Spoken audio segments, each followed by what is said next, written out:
उस दिन का जीडी नहीं की, हिम्मत ही नहीं है करने की, क्योंकि खुद ही रिस्पोंडेंट नंबर 4 थे मेरे केस में। सीतामढ़ी पुलिस स्टेशन पूरी तरह से इन्वॉल्व है, तो साइनाइड दे के मार दो या जस्टिस दे दो, आर्या पार करो, खत्म करो। हमारी उम्मीद सुप्रीम कोर्ट से और इस देश की हर न्यायपालिका से यही है कि मैम को इंसाफ मिले। आज हमारे साथ एक महिला है, इनका 376 का केस है। हमारी जनता को ये बात पता होगी 376 क्या होता है।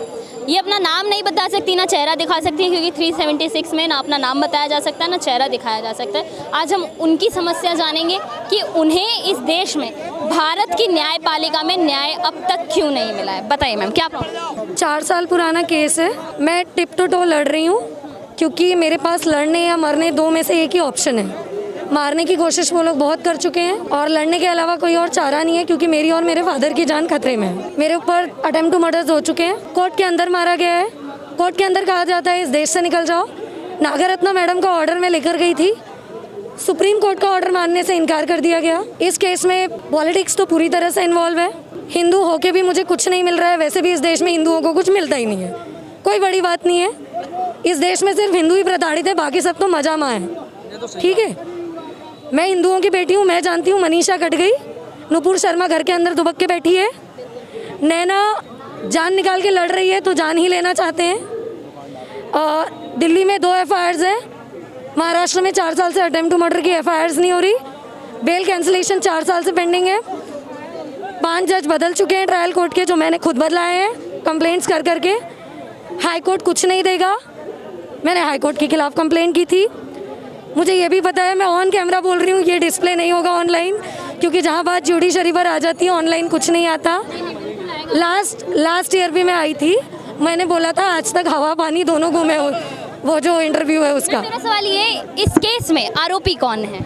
आरोपी कुछ ऐसे हैं कि बोल के आए थे हमारे घर की हम अग्रवाल हैं, पर बाद में बोलता है कि बुर्का पहन लो। उसके बाद प्रॉब्लम ये है कि बाद में बोला कि बाहुबली के घर से हैं। मेरे ऊपर ट्रक चलवाए हाई कोर्ट के सामने वाली गली में। गली नहीं है, वो मेन रोड है सिविल लाइंस का। कोई FIR नहीं हुई। हाई कोर्ट के अंदर वो लोग मुझे डिटेन करने आए इलीगली, जिनको मैंने खुद ही रिस्पोंडेंट नंबर 4 लगा के रखा था। मेरे ही केस में मैं ही लड़ रही। जिस पुलिस स्टेशन ने मेरी FIR नहीं ली। कौन सा पुलिस स्टेशन? नाम बोल दूँ? सदर पुलिस स्टेशन नागपुर। वहाँ मेरा रिटर्न अभी भी है, जिसका रिसीविंग मेरे पास है। ट्रक का नंबर दिया था, नहीं लिया। हर जगह मुझे डिटेन करने आ जाते हैं। GD एंट्री समझती है according to law, general diary entry किसी को लेकर जाते हैं। तो मेरे को जब लेकर गए थे ना हाई कोर्ट से, उस दिन का GD नहीं की, हिम्मत ही नहीं है करने की, क्योंकि खुद ही रिस्पोंडेंट नंबर 4 थे मेरे केस में। मैम, कौन लोग हैं वो, या किनका हाथ है उनके पीछे? हाथ पैर मुंह खानदान सबका है इस केस में। वो तीनों बाप बेटे जो हैं, नाम ले लेती हूँ, मुझे कोई दिक्कत नहीं है। नाम ले दीजिए। देखिए, पहली बात तो FIR के सेक्शंस की बात करते हैं। मैं तो लॉ जानती हूँ, यहाँ जितने लोगों को नहीं पता समझा दूंगी शॉर्ट में। 417, 420 चीट, ठीक है, cheat and fraud. 498A women atrocity, section dowry 4, 376 and 2। ये सिंपल 376। अग्रवाल बोल के शादी की उन्होंने आपसे? शादी भी नहीं की मैडम, जो सर्टिफिकेट है ना उस पर सिग्नेचर ही फोर्ज कर दिया, जबरदस्ती गलत सिग्नेचर किया। अच्छा, वो शादी कोर्ट मैरिज भी नहीं थी, रेप करके जबरदस्ती लेकर गया था इज्जत के लिए। मैंने तो साइन की, उसने नहीं किया। वो छोड़ दो, उसका रियल नेम क्या था? नहीं पता। ऐसे बोलता था कि गौरव जगनानी है, बाद में बोलता बुर्का पहन ले। पहले बोलता शादी है ही नहीं, बाद में जब अंदर चला गया तो बोलता नहीं नहीं ये मेरी बीवी है। फिर बाद में अचानक उसको फिर से याद आ गया ये तो मेरी बीवी है ही नहीं। बेसिकली ये पूरा फ्रॉड का मामला है। उसके ऊपर सिर्फ 5 सेक्शन लगा। नहीं, लव है ही नहीं। मेरा कोई बचपन से उसका प्यार मोहब्बत थोड़ी थी। हमारे तो घर। लेकिन झूठ तो बोला ना, नाम गलत बताया आप। अब वो तो ईश्वर जाने, वहाँ सामने बैठे हैं भोलेनाथ, वहाँ बैठे हैं जीसस, पूछ लीजिए। मैं तो कुछ नहीं जानती। मैं इतना जानती हूँ, मेरी ज़िंदगी बर्बाद किया, मेरा डिफेमेशन किया। 499 500 IPC लगना चाहिए था, नागपुर पुलिस नहीं लगाएगी। अटेम्प्ट टू मर्डर 307 लगाना चाहिए था, अब तक नहीं लगी। और बताती हूँ, महाराष्ट्र के किसी पुलिस स्टेशन में आपकी FIR नहीं? एक ही है पहली, उसके बाद कोई है ही नहीं। पुलिस ही नहीं, सीतामढ़ी पुलिस स्टेशन पूरी तरह से इन्वॉल्व है। उन लोगों ने, नागपुर पुलिस स्टेशन ने पूरा मेडिकली मेरा वो कर लिया मैनेज। पूरा मेडिकल मैनेजर जिसका मेरे pass on the paper court में दिया हुआ सबूत है वो। मैं यहाँ से असिस्ट टू प्रोसिक्यूशन जीत कर लेकर गई कि लड़की खुद लड़ेगी। नागपुर वाले नहीं मानते, नागरत्ना मैडम के ऑर्डर को ही नहीं मानते। ये सब महाराष्ट्र में हो रहा है। बिल्कुल। हाँ तो भाजपा है। अरे नागपुर नहीं, तालिबान है वो। कोर्ट के अंदर लड़की को मारते हैं, इलीगली उठा के लेके जाते हैं। मैं सियासत नहीं करने दूंगी।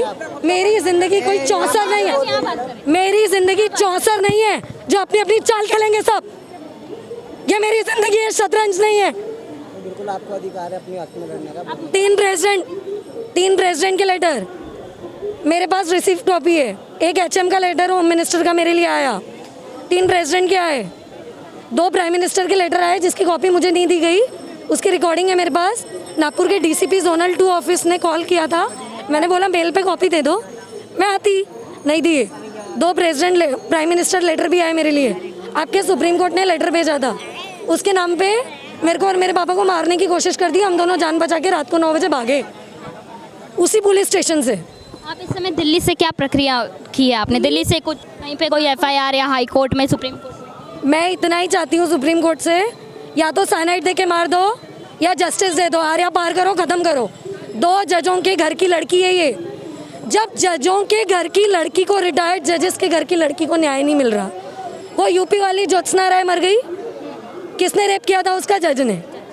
बाद में सुप्रीम कोर्ट आई, भगा दिए कॉस्ट कंटेम्प्ट का डर दिखा के। वहाँ मरी, क्या बोला गया? सुसाइड है। उसके पिताजी और भाई ने क्या FIR किए बाद में आपको ही पता है कि ये मर्डर है।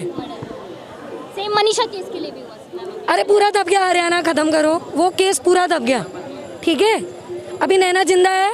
इस बात पर पूरा नागपुर, बम्बई, अब दिल्ली का पता नहीं, पर महाराष्ट्र और महाराष्ट्र की जुडिशरी शर्मिंदा है।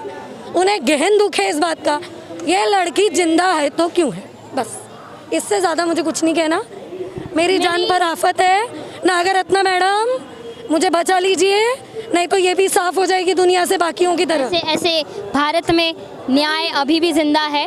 हमारी उम्मीद सुप्रीम कोर्ट से और इस देश की हर न्यायपालिका से यही है कि मैम को इंसाफ मिले, जो गलत है उसे गलत कहा। मैडम से कुछ कहना चाहूँगी, यू आर द ओनली जज right now in supreme court. आप इकलौती लेडी जज हैं, होने वाली चीफ जस्टिस ऑफ भारत हैं। अगर आप कुछ नहीं करेंगी तो लड़की मार दी जाएगी, खानदान का अता पता नहीं चलेगा। मुझे गैंग रेप, एसिड अटैक और ब्रूटल मर्डर तीनों की धमकी है, बाकी आप देख लीजिए।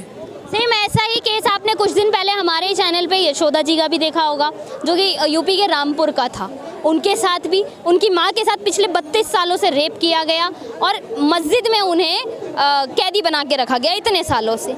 आखिर इस देश में न्याय कहाँ है और ऐसी लड़कियों को न्याय कब मिलेगा जो कि नाम गलत बता के रेप कर देना या शादी के झूठे वादे करके रेप कर देना, फिजिकल असॉल्ट से ये जितने भी होते हैं, इन सब के लिए आखिर कड़े कानून कब बनेंगे? इसके लिए हमें सुप्रीम कोर्ट से अपील करनी पड़ेगी। मैं, आप, हमारी जनता और यहाँ खड़े तमाम लोग, हम सबको सड़कों पे उतरना पड़ेगा, क्योंकि कैंडल मार्च लेके लड़कियाँ नहीं बचेंगी। सर बहुत बहुत धन्यवाद।